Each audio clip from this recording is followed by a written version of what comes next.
Quand on parle d'Ashura, certains voient le jour où Allah a sauvé le prophète Noé du déluge et le jour de la victoire du prophète Moïse sur le pharaon.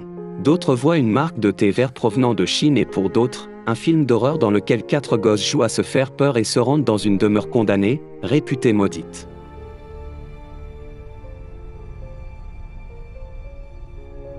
Pour les chiites, Ashura représente l'un des événements les plus tragiques et horribles de l'histoire de l'islam, qui a eu lieu à Karbala en Irak où Hossein, fils d'Ali et de Fatima al-Zahra, la fille du messager de Dieu, accompagné des membres de sa famille ainsi que de ses compagnons a été massacré sauvagement par le calife omeyyade de l'époque.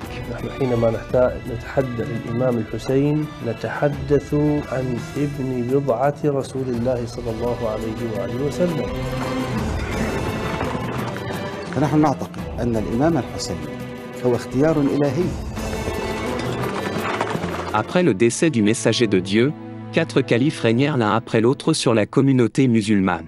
À la fin du dernier calife, le pouvoir tomba entre les mains de Muawiyah ibn Abi Sufyan et le gouvernement islamique subit un changement fondamental.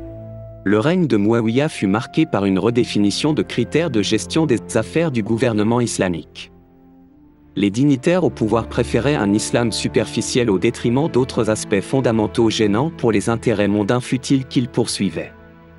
En réalité, Muawiyah était plus un roi avide de pouvoir et non le représentant du prophète de l'islam. Sous son règne, la communauté musulmane retourna progressivement à l'époque de l'obscurantisme d'avant l'islam.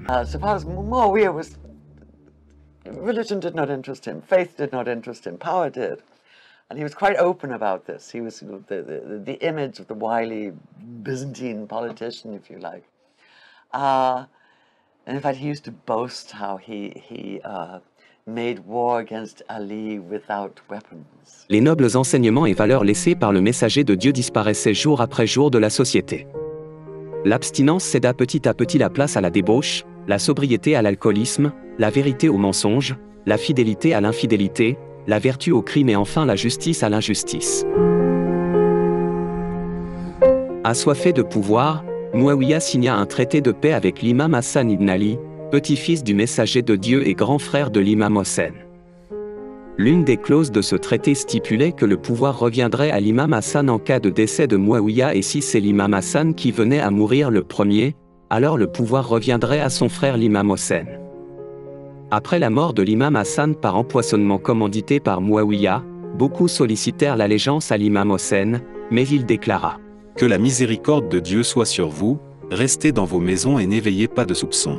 Je réserve mon opinion pour après Muawiyah si Dieu me garde en vie d'ici là. » C'est ainsi que l'imam Hussein réussit à empêcher tout trouble ou discorde. Pendant son règne qui dura 20 ans, Muawiyah s'employa de différentes manières à obtenir l'allégeance pour son fils Yazid, une initiative contraire aux clauses du traité de paix. Un peu avant sa mort, Muawiyah se rendit à Médine pour obtenir l'allégeance pour son fils Yazid. Aïcha, la femme du messager de Dieu, est la première qu'il rencontra. Quand elle comprit les intentions de Muawiyah, elle protesta et lui exhorta la crainte de Dieu. Après sa rencontre avec Aïcha, il se rendit chez Imam Hossein et l'exhorta de faire allégeance à son fils Yazid. L'imam Hossein refusa et Muawiyah rentra à Damas en Syrie sans avoir obtenu l'allégeance de l'imam Hossein. Avec des pots de vin, Muawiyah réussit à convaincre certains notables de faire allégeance à son fils Yazid, mais pour lui, l'allégeance de l'imam Hossein était capitale. Il écrivit à l'imam Hossein et lui demanda la soumission à Yazid, mais la réponse de l'imam Hossein à Muawiyah fut dévastatrice. Tu veux asseoir l'autorité de Yazid sur les gens alors que c'est un jeune homme qui boit de l'alcool et joue avec des chiens. Tu as trahi ton engagement, détruit ta responsabilité et ignoré les recommandations de ton Seigneur. Après la mort de Muawiyah, le gouvernement et la communauté islamique du noble prophète, fruit des efforts et de la lutte permanente avec ses compagnons loyaux, se retrouvèrent entre les mains de Yazid, un indigne qui ne connaissait de l'islam que le nom et rien d'autre. Yazid, installé sur le trône, essaya en vain d'obtenir l'allégeance de l'imam Hussein, alors il décida de l'éliminer. Il lança à ses trousses une armée de 35 000 hommes, qui le massacrèrent, lui, ses enfants et ses compagnons à Karbala en Irak de la manière la plus horrible le 10 Muharram de l'an 61 de l'Hégire. Son crime était de s'être levé pour réformer la communauté de son grand-père qui avait replongé dans l'égarement, d'avoir ordonné le bien et interdit le blâmable et enfin d'avoir voulu défendre le droit des faibles et des opprimés.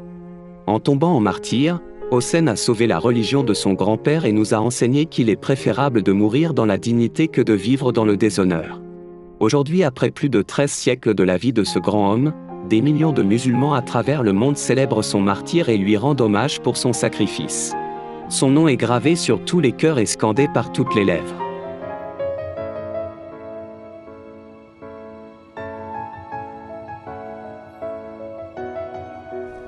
وجود مقدس سید الشهدا اگرچه با بعد جهاد و شهادت بیشتر معروف شده،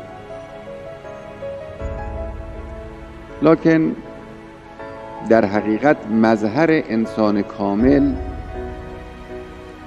و عبد خالص و مخلص و مخلص برای خداست اون بزرگوار.